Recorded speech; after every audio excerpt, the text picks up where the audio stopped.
Your Excellency,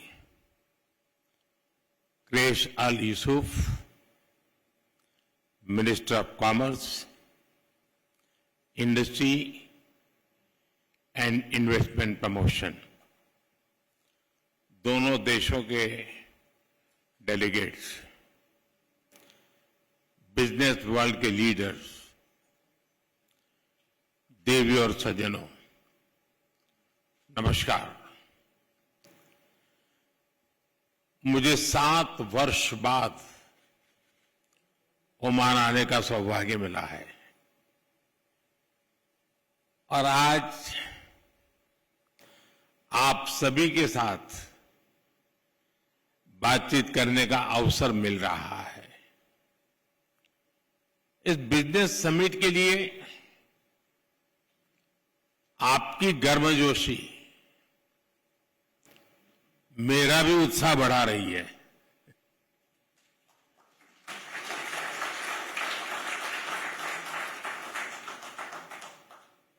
आज की यह समिट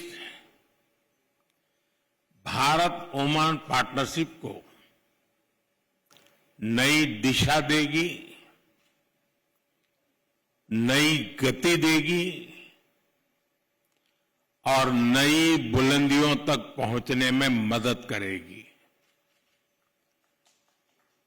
और इसमें आप सभी का बहुत बड़ा रोल है।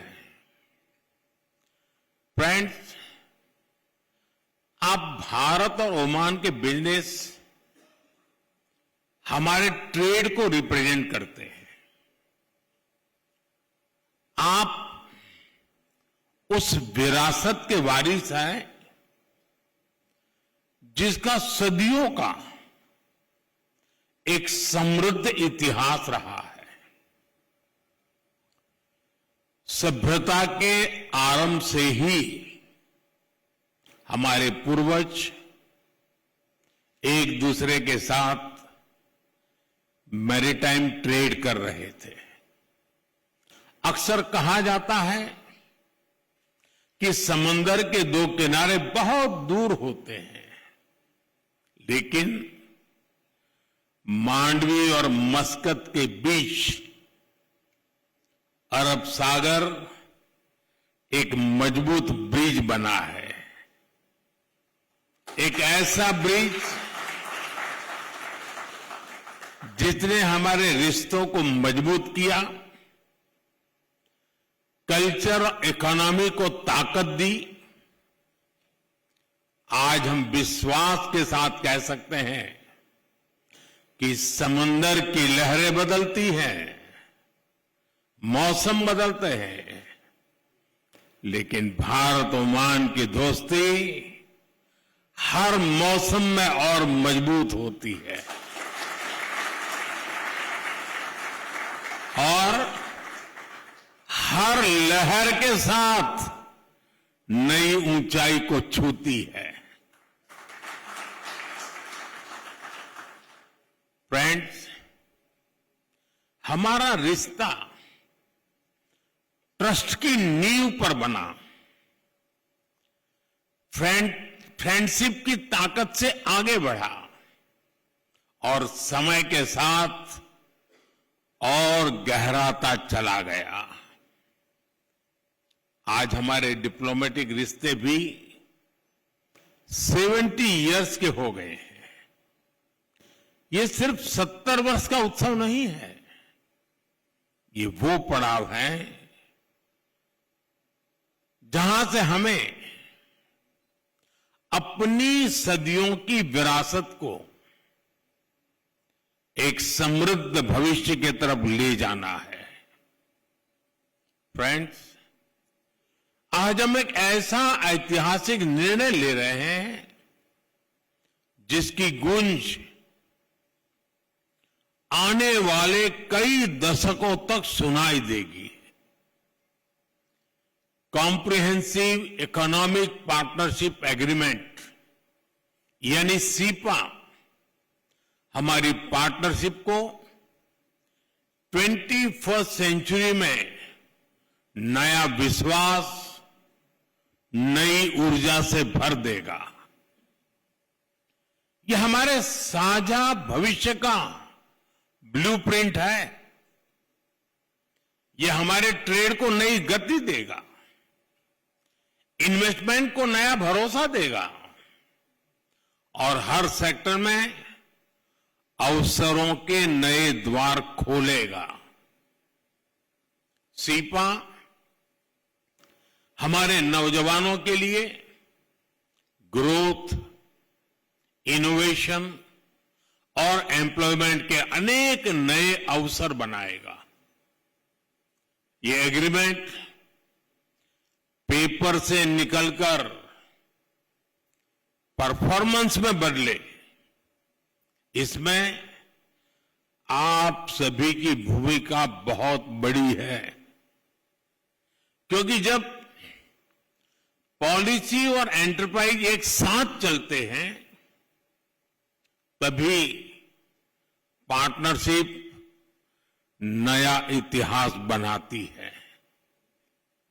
फ्रेंड्स, भारत की प्रगति हमेशा शेयर्ड प्रोग्रेस की कहानी रही है।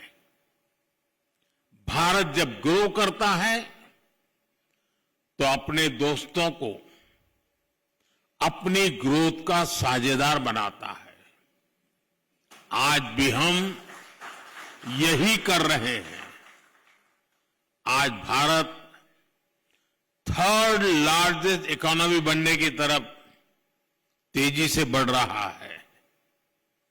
इसमें पूरी दुनिया के लिए अवसर है, लेकिन ओमान के लिए तो एडवांटेज और भी बड़ा है, क्योंकि हम पक्के दोस्त तो है ही, मैरीटाइम नेबर भी है। हमारे लोग एक दूसरे को जानते हैं। हमारे बिजनेस जगत में पीढ़ियों का भरोसा है और हम एक दूसरे के मार्केट को बहुत ही अच्छे से समझते हैं। ऐसे में भारत की ग्रोथ जर्नी में ओमान के लिए अवसर ही अवसर है। फ्रेंड्स, आज बिजनेस वर्ल्ड में भारत की इकोनॉमी की रेजिलियंस की चर्चा होती है। लोग अक्सर पूछते हैं कि दुनिया में इतनी अनिश्चितता है, ग्लोबल इकोनॉमी भी मुश्किलों में है, तो ऐसे में भारत 8% से अधिक की ग्रोथ कैसे अचीव कर रहा है? मैं आपको इसका बड़ा रीजन बताता हूं। असल में बीते 11 वर्षों के दौरान भारत ने सिर्फ पॉलिसी नहीं बदली है, भारत ने अपना इकोनॉमिक डीएनए बदला है।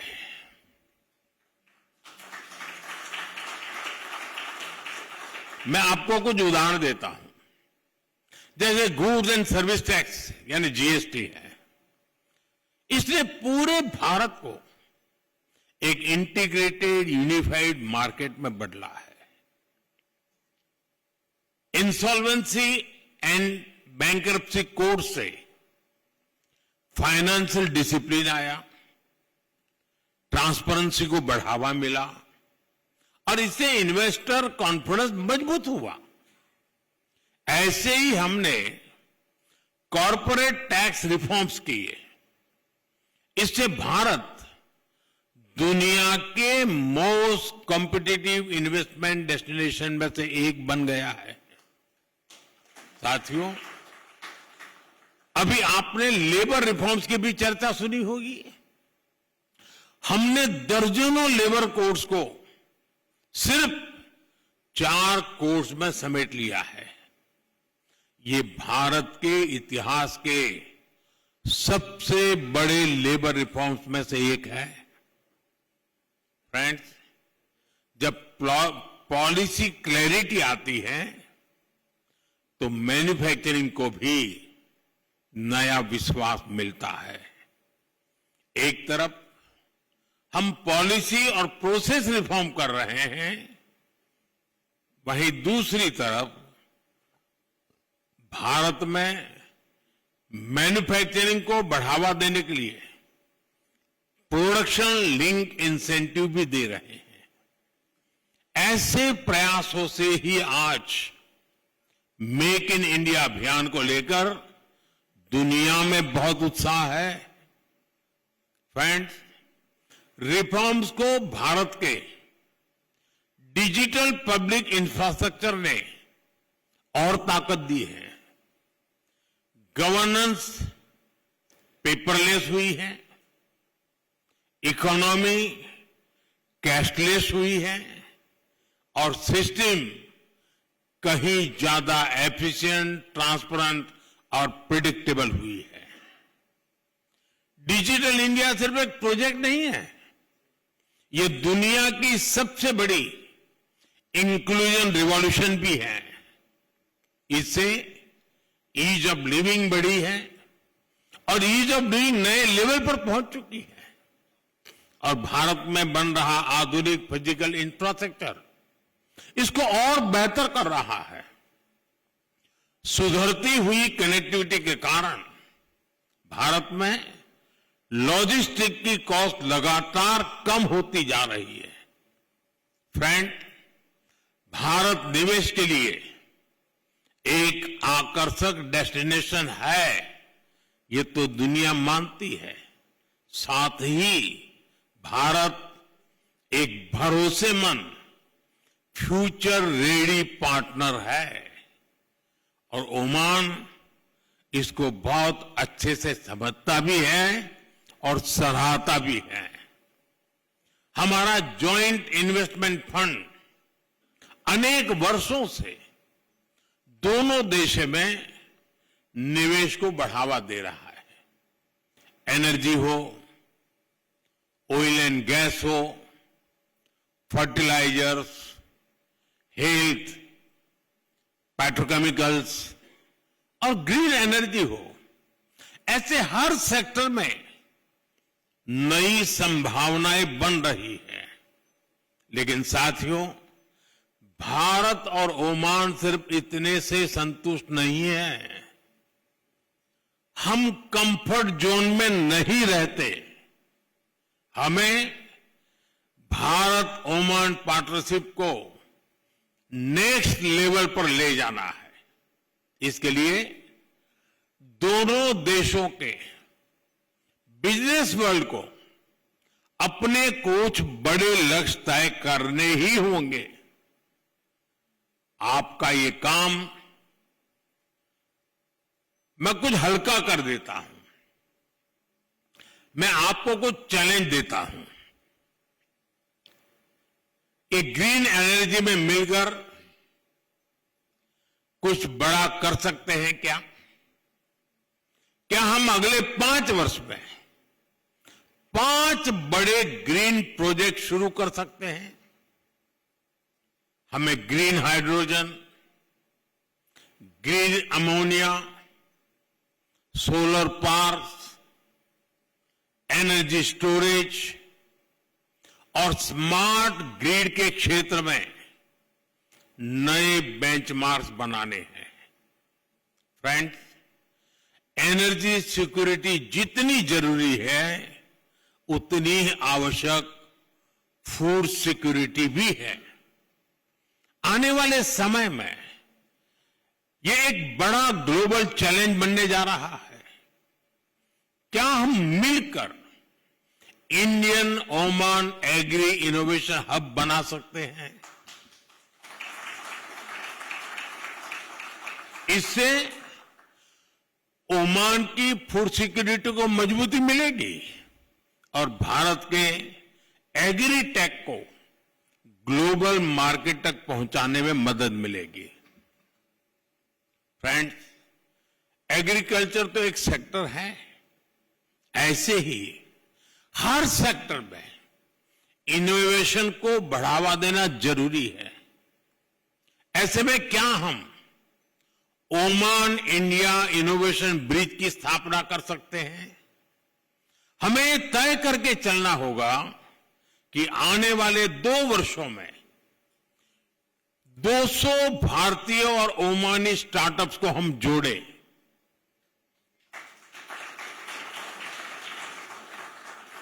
हमें जॉइंट इंक्यूबेटर्स बनाने होंगे, fintech sandboxes, AI and cyber security labs का निर्माण करना होगा और क्रॉस बॉर्डर वेंचर फंडिंग को बढ़ावा देना होगा। फ्रेंड्स, ये सिर्फ आइडियाज नहीं है, ये इन्विटेशन है।